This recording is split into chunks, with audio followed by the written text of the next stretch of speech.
Hi, I'm Paul Sherland, and I'm with Darrell Mather of BUGCO, and today we're going to be talking about mosquito fogging effectiveness. Uh, Go ahead, Darrell. The reason that the mosquito fogging or the truck mounted mosquito fogging is more effective is because how fine the particulate is, how long it stays in the air, and the timing of it. So, all important factors when we're talking about mosquito control, especially after like now we're having these flooding rains, or every year Houston has these flooding rains. Was it ultra low volume? Is that right? Yeah, that's the type of delivery system that we're utilizing. So when we say truck-mounted mosquito fogging, that's just kind of a generic term for the machine that we're using on the truck. So it's considered a ULV fogger, or ultra low volume. So what it does is it breaks down the chemical into its finest points, creates that fog or mist that allows it to suspend in the air longer, as opposed to something like a mosquito misting system, which, while it does help to break down the chemical to a finer mist, this breaks it down into a fog. So um, think of it in the difference of rain and fog. One is actually a liquid application. The other is much finer. Most of the truck spraying or the truck spraying is mostly at night, or is that right? At dusk? So mosquitoes are going to become more active at sunset, from dusk till dawn. They're more active periods. So we typically do it between midnight to 2 a.m., sometimes even a little bit later into the morning around 4. But we try to reserve it for those areas around midnight. That's when they're going to be most active. And that's going to be for all of the mosquito species that we find here in the Houston metro area that are really prominent.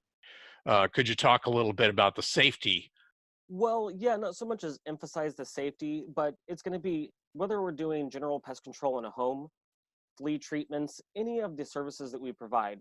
It's similar with the truck mounted mosquito fogging for communities. We don't want anyone to touch the wet chemical application, of course.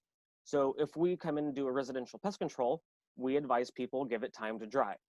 So we take into consideration things like weather. Has it been raining? Is it foggy out? Because there are certain conditions that could not compound the issue, but certainly it's not beneficial for the mosquito fogging. So yes, everyone tends to be indoors. I wouldn't suggest running behind the truck while we're fogging. However, it is safe when utilized as per the label with what chemical we're using.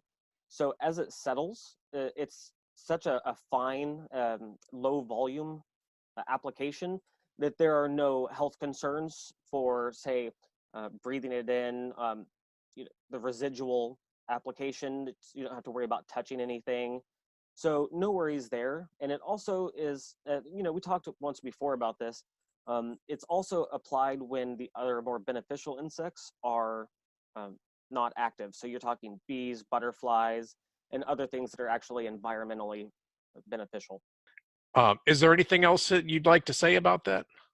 Well, a lot of the questions that we get when communities reach out to us is how often do we need to do this? So the city often, what they'll do is they're looking for factors like, has there been reported disease in our sampling of the mosquito population? Because there's a difference between a positive sample in a mosquito and then a confirmed case of a human having something like Zika, dengue fever, yellow fever, or other things that you can contract from mosquitoes. So the difference between a positive sample and a confirmed case, that's really important to emphasize, and how mosquito fogging plays into that. What ends up happening is they'll do a standard, it could be as low as once a month during mosquito season, which is that's above freezing. So the say for instance, Harris County mosquito control program, what they end up doing is they'll do it as frequently as once a month, and then communities hire us to do it more frequently as per the request of their homeowners. So we could do it as often as twice a week after heavy flooding rains, or as infrequently as once a week or once every 2 weeks, dependent on the needs of the community. And the reason that is because we're trying to kill or reduce the population of the nuisance pest, the mosquito, where the counties, they're doing it for disease control. So they'll spray when active disease is found, but not to control the mosquito population. So they're kind of reactive to reports of disease. Certainly reactive. That's a really great way to phrase that, as opposed to being proactive and keeping the actual population down. They're trying to control disease. We're trying to control mosquitoes. Right. Okay. Okay, that's a great distinction. I hadn't realized that. Is there anything else that you want to add?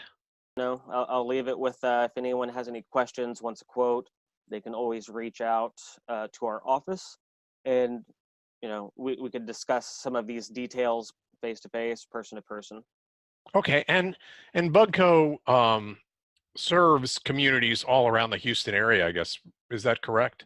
Oh yeah, certainly. I mean, you're talking Galveston to Angleton and Freeport, all the way up to Todd Mission, Magnolia, Pinehurst, and then we wrap across the Northern Territory to Conroe, over to Porter, and everything in between. Mont Bellevue across the channel there.